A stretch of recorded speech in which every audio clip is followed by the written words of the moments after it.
The cross-court rule. Why most pro shots go diagonal. Every professional tennis player follows one fundamental rule that recreational players constantly break, and it explains why tennis rallies look the way they do. Play cross-court most of the time. Patrick Mouratoglou calls this the most important rule in tennis, and research confirms that over 60% of professional baseline shots go cross-court rather than down the line. Here's the mathematical genius behind this. When you hit cross-court, you're aiming into a longer target area because the diagonal distance across the court is greater than the straight baseline width. The cross-court shot also travels over the lowest part of the net, 3 feet in the center versus 3.5 feet near the posts. That 6-inch difference might seem small, but it's why cross-court shots have significantly lower error rates than down-the-line attempts. But here's what separates professionals from weekend warriors. Court positioning after the shot. Mouratoglou reveals that when you hit cross-court, you should position yourself approximately 50 centimeters from the center toward the side you just hit to. This isn't random. You're placing yourself at equal distance between your opponent's two best response options, the short cross-court angle and the down-the-line shot.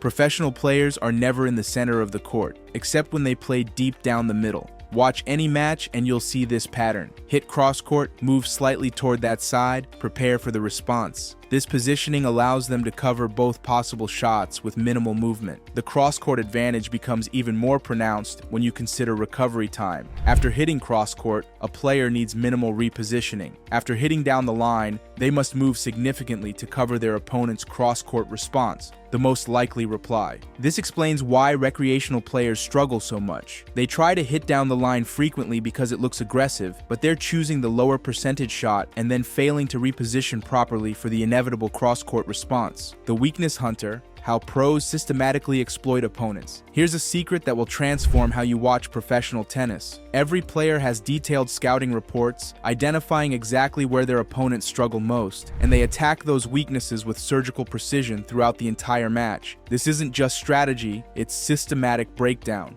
The vast majority of tennis players from recreational to professional level have a weaker backhand compared to their forehand. Patrick Mouratoglou teaches his players to identify these weaknesses within the first few games, then exploit them relentlessly. But the way professionals do this is pure tactical genius. The legendary 2008 Wimbledon final provides the perfect example. Rafael Nadal targeted Roger Federer's backhand with 62% of his shots, while Federer only directed 54% of his shots to Nadal's backhand. This wasn't coincidence. Nadal's team had identified that Federer's backhand was more vulnerable on grass courts, especially when pulled wide or forced to hit high balls. But here's what most viewers miss. It's not just about hitting to the weaker side repeatedly. Mouratoglou explains that elite players vary their attack patterns. Sometimes they hit deep and heavy to push the opponent back behind the baseline. Other times they hit shorter to bring the opponent forward into uncomfortable positions. The key is making opponents play their weakness from different court positions and different ball heights. Watch Novak Djokovic play against anyone with a vulnerable backhand. He'll establish the cross-court pattern to that backhand. Then when the opponent is stretched wide, he'll suddenly attack the same backhand down the line. The opponent never gets comfortable because they're constantly hitting their worst shot from impossible positions. Professional players also exploit weaknesses in ball contact zones. Some players struggle with balls at shoulder height, others with low balls, and some with balls that force them to move backward. Mouratoglou emphasizes studying opponents to understand not just which side is weaker, but at what height and court position they're most vulnerable. This systematic targeting increases point-winning percentages dramatically when executed properly.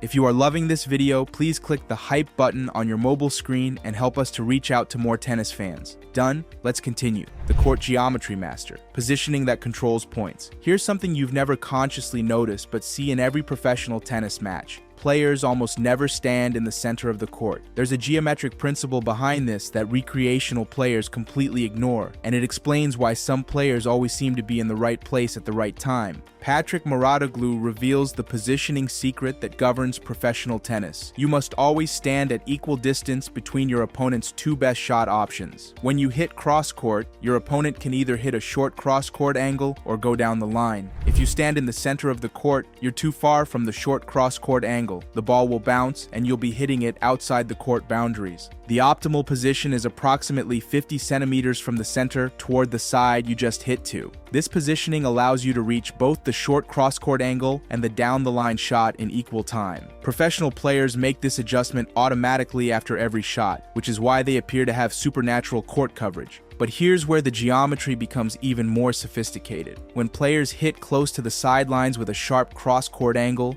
they pull their opponent completely off the court. Muratoglu teaches that this creates massive empty space for the next shot, sometimes 15 feet of open court. The opponent has to run outside the court boundaries to reach the ball, leaving enormous gaps to attack. Professional players use this geometric principle to turn defense into offense instantly. They're not just reacting to shots, they're controlling where their opponent can hit based on mathematical positioning. When they're pulled wide, they know exactly where to stand to cover the highest probability shots while still being able to reach the low probability options. This positioning mastery also explains why some players seem to have better tennis IQ. They're not necessarily faster or more athletic, they're simply positioning themselves more efficiently based on geometric principles. Every step is calculated to provide optimal court coverage for the next shot. The positioning becomes even more critical when players start mixing short and deep shots. A short cross-court angle followed by a deep cross-court creates a completely different positioning challenge than two deep shots in a row. Professional players adjust their court position based on the sequence of shots, not just the individual shot, the direction changer,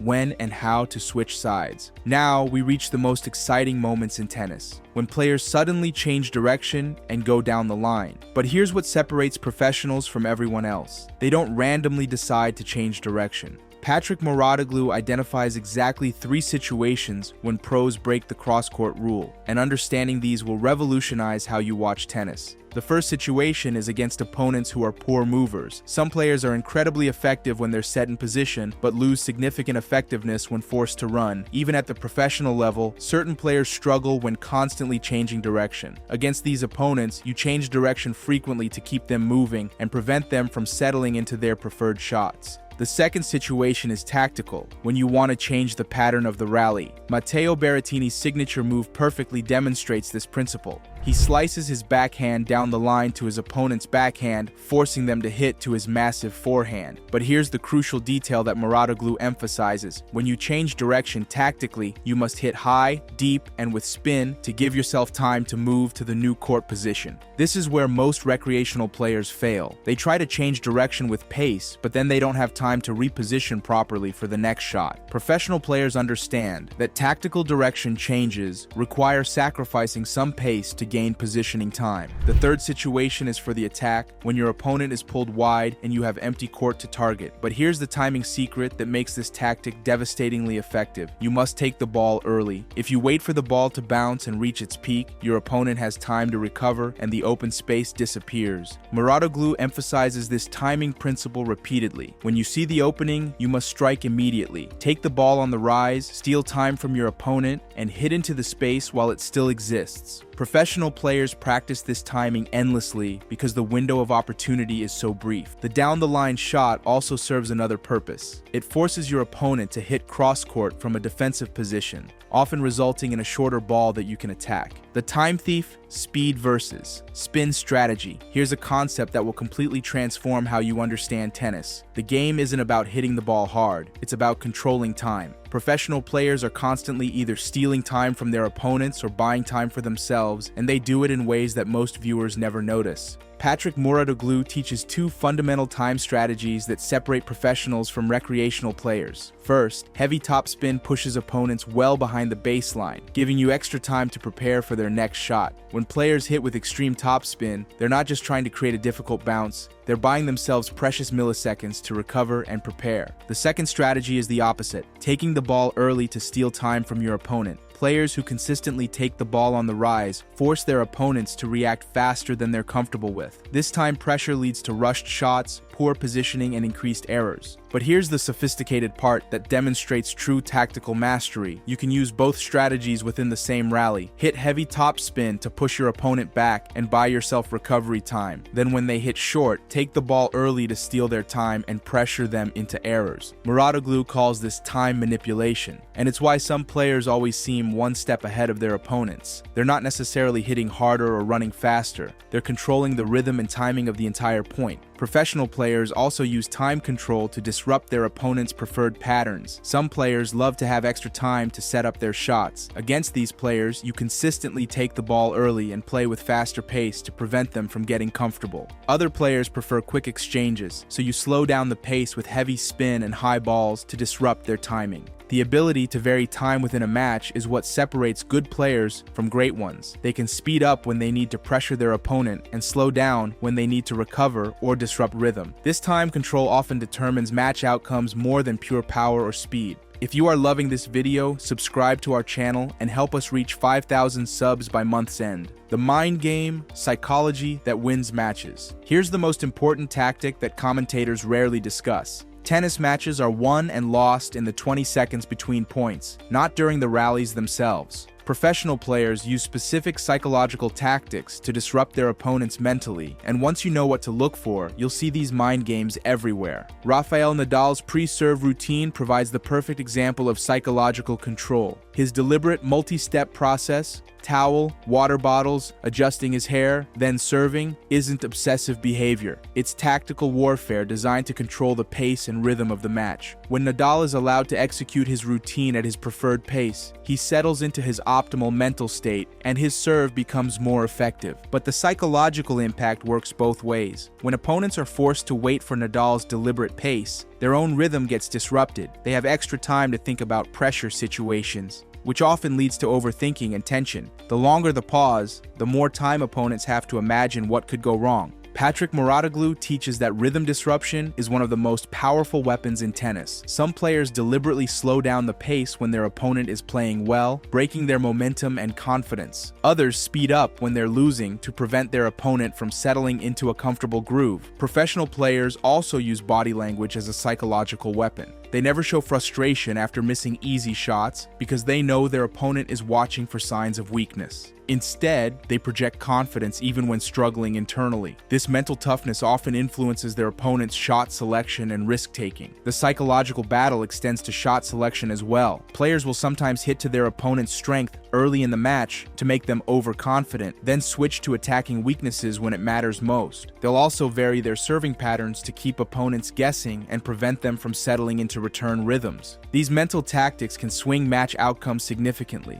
explaining why physically superior players sometimes lose to mentally tougher opponents. Tennis isn't just about hitting the ball. It's about controlling your opponent's mind, managing pressure, and executing under stress. The combination of these 6 tactics, cross-court positioning, weakness exploitation, geometric court coverage, strategic direction changes, time manipulation, and psychological control, explains every tennis match you'll ever watch, from local tournaments to Grand Slam finals. Once you understand these principles, you'll never see tennis the same way again. You can watch our next video here.